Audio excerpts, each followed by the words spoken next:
Good morning, Corky here. Thought I'd do a semi-brief video on amps and effects.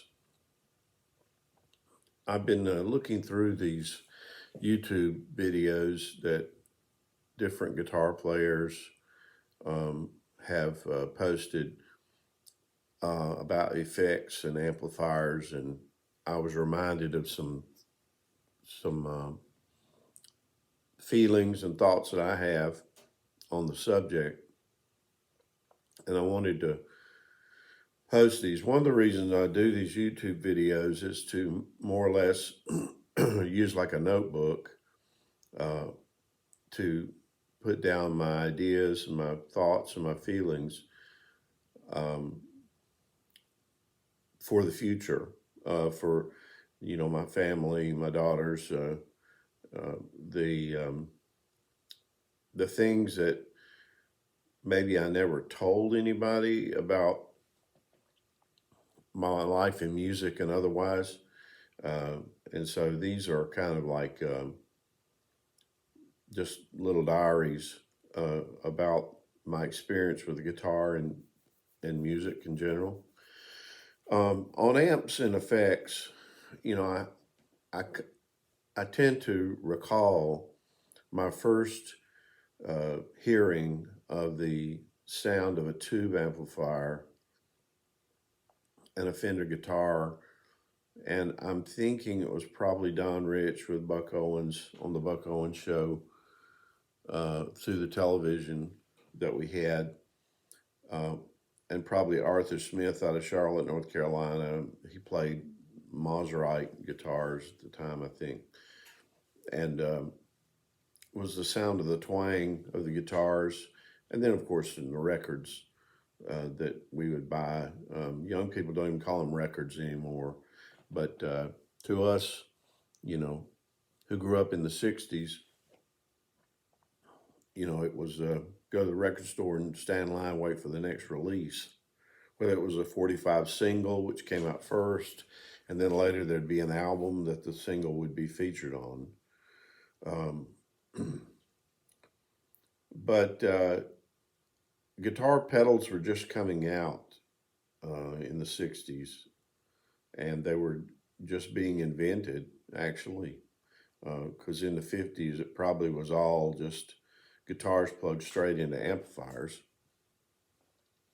And that was my first orientation to the electric guitar, was just to plug one into an amp, and the amp might have reverb, um, might even have vibrato or tremolo, and you had very little choices. And like if you look at a lot of the Fender amps from the '60s, it's very basic. You got tone controls and things like that. So that's what we did originally. We didn't have any pedals until we were able to get a couple, and it seemed to me like maybe a fuzz box was one of the first pedals that we got, distortion unit.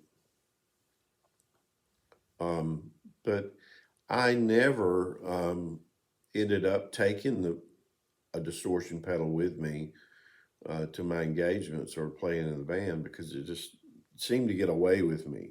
There's a recording of, I think, 1971 when my band Little Arliss played at a Jewish synagogue, and it's on cassette.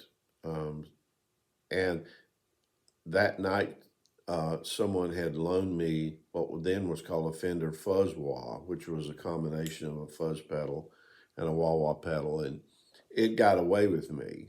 And I don't feel real guilty about it. I mean, because I've heard Hendrix have the same experience with the pedal, where he quits playing and it keeps going with this fuzz tone. It's a feedback or a hum or something.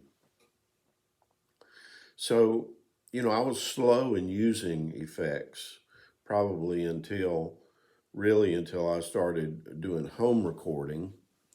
Most of the studio recordings of the '80s uh, that we did, and I did, um, I think I recorded at Mark 5, Mark 4, Mark 6, something like that in Greenville, South Carolina in the early 70s. My first studio experience, I played with a gospel group. No effects except, as I recall, probably I had gotten a phase shifter, an MXR 90, which, by the way, Peter Frampton's got in his uh, gear right now, which is amazing. A little orange box. It's old as the hills.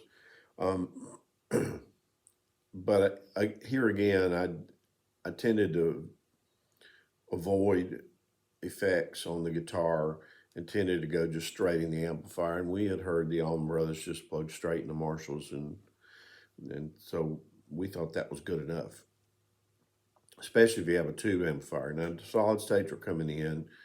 I never could get the sound out of a solid state that I liked, and I borrowed amplifiers actually from the very beginning, 1970 on through for years to come. I would borrow amplifiers. Either there'd be an amp already there where I went to play or something like that. So I ended up playing and hearing myself through a lot of different amplifiers. Fender Bassman one time, I remember. I've played through a Showman, Fender Showman, um, and then playing in church and traveling to different churches. If I went into a church and there was a guitar player at that church, and he had like a PV amp or something on the platform, why I wouldn't bring mine in. I wouldn't haul it in. If it sounded okay, I'd plug into it. And I like the sound of PV.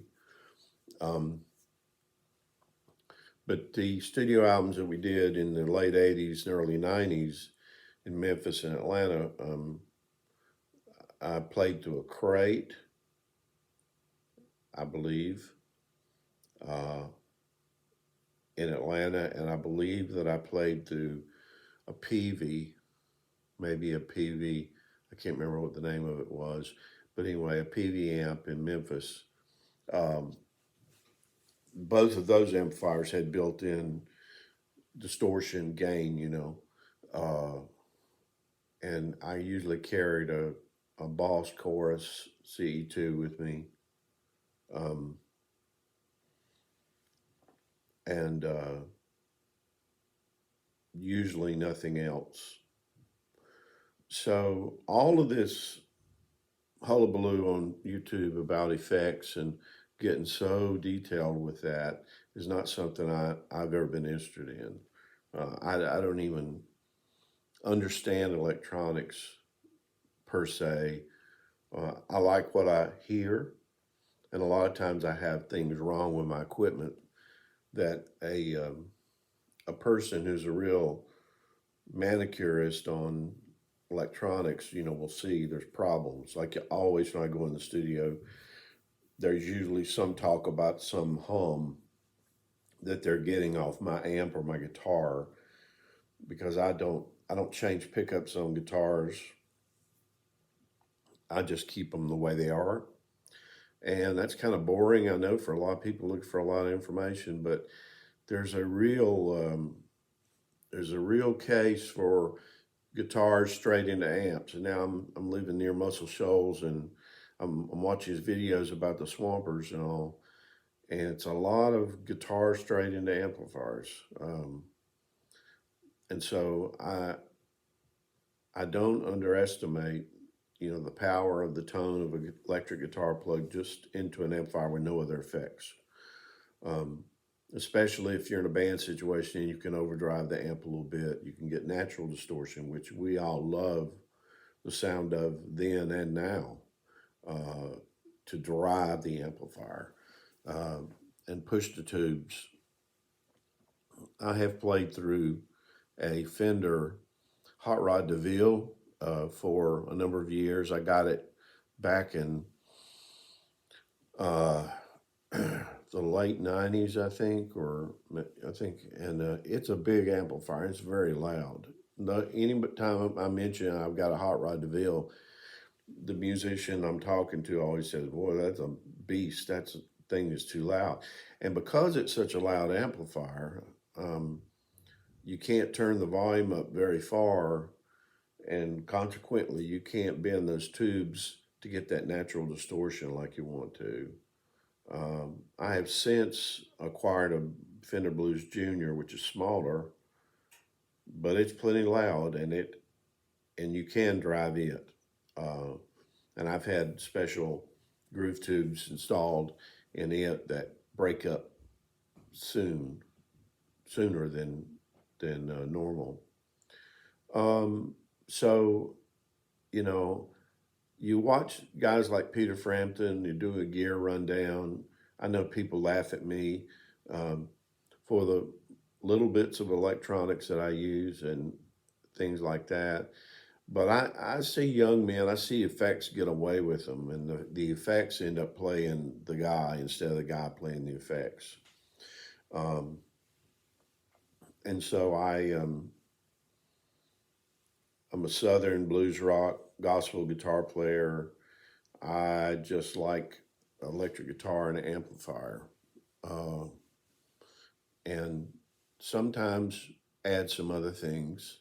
And of course, now that I'm older, I did my pedal board video, and you see that I have several pedals now, but that's just because it's more or less a collection based on the history. Each one of those pedals has a history in music history, um, how they came out. There's some great stories about John Lennon. John Lennon was responsible for a few guitar pedals, names, and everything, as he was in the studio on Abbey Road working on his vocal with the engineer.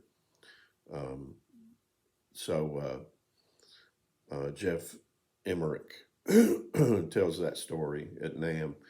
And so the pedals are cool, um, but I like plugging the guitar straight into an amplifier. And that to me is pure. Okay, I'm going on a little long. Have a great day. See you.